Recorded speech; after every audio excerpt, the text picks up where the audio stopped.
Star निशानेबाज मनु भाकर ने 28 जुलाई को महिला 10 मीटर एयर पिस्टल फाइनल में कांस्य पदक जीतकर भारत के ओलंपिक पदक के 12 साल के लंबे इंतजार को समाप्त किया और पेरिस ओलंपिक में भारत का खाता खोला।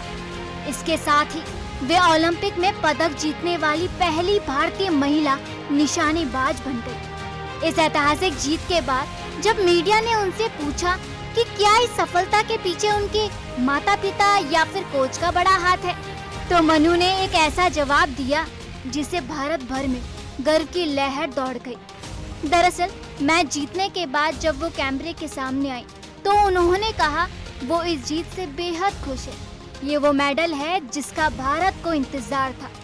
वो सिर्फ जो कुछ महसूस कर रही है वो बहुत अद्भुत है।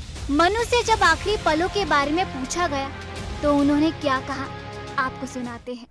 Honestly, I read a lot of Gita and all. So what was going through my mind is just do what you are meant to do. Just do what you are supposed to do and just leave whatever. The destiny, you can't control the outcome of it. So in Gita, Krishna says to Arjun that, you focus on your karma and not on the outcome of the karma. So only that was running in my head. I was like, okay, just do your thing and let it all be. Manu Bhaker ने अपनी जीत का श्रेय भगवत गीता को क्यों दिया और क्या आज की पीढ़ी को भगवत गीता से प्रेरणा लेनी क्यों जरूरी है?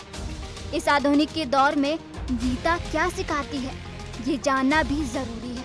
श्रीमद् भगवत गीता न केवल धर्म का उपदेश देती है बल्कि जीवन जीने की कला भी सिखाती है। महाभारत के युद्ध के बीच अर्जुन और कृष्ण के बीच हुए संवाद का विवरण है।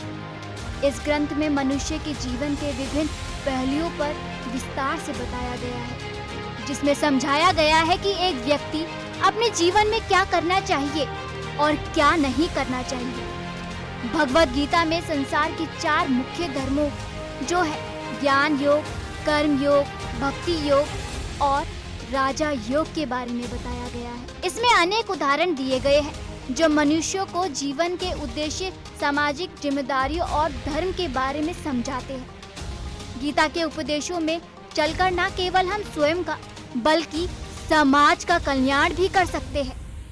गीता में श्री कृष्ण ने कहा है, आप अपने कर्म पर ध्यान दो, उसके परिणाम पर नहीं। यह उदाहरण गीता के श्लोक 47 अध्याय 2 से लिया गया है। इसका सरल अर्थ है कि हमें अपने कर्मों को ईमानदारी से और पूरी निष्ठा के साथ करना चाहिए और उसके फल का चिंता छोड़ देना चाहिए। भगवान कृष्ण हमें सिखाते हैं कि परिणाम हमारे नियंत्रण में नहीं, लेकिन हमारे कर्म पूर्णतः हमारे हाथ में है। Sudarshan news bureau report.